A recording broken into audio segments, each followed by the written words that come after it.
Iwas, ano yan? Yan yung ginagawa talaga. Ayun, tumutulong din siya. Sakto, may ano pa naman kami sa fire brigade. Kailangan niyang mag-ano. Ayan na, bumbero na. Bago pa naman yan.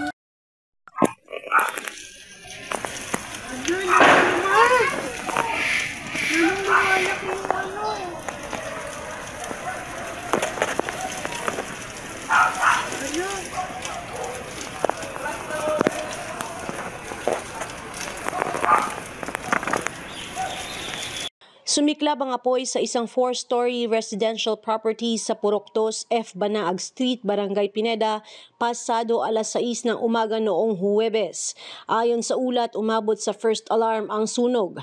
Sinabi ng ilang saksi na mas piniling hindi na makuna ng kamera na nagsimula umano ang apoy sa nag-overheat na electric fan. Makipot ang daan patungo sa nasunog na bahay, ngunit agad na umaksyon ang barangay at rumesponde ang mga bumbero at idineklara itong fire out alas 7:30 ng umaga.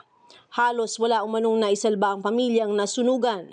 Walang naitalang nasawi, ngunit may mga individual na tumulong sa pag-apula ng apoy ang nasugatan.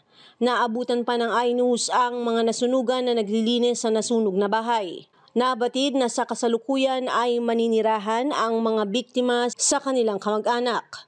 Paalaala ng awtoridad na palaging mag-ingat sa banta ng sunog. Siguraduhin naka-unplug ang lahat ng mga appliances kung aalis ng bahay o hindi naman kaya kung hindi ito gagamitin. Ako si Luan Peñano para sa latest ng iNews Pasig.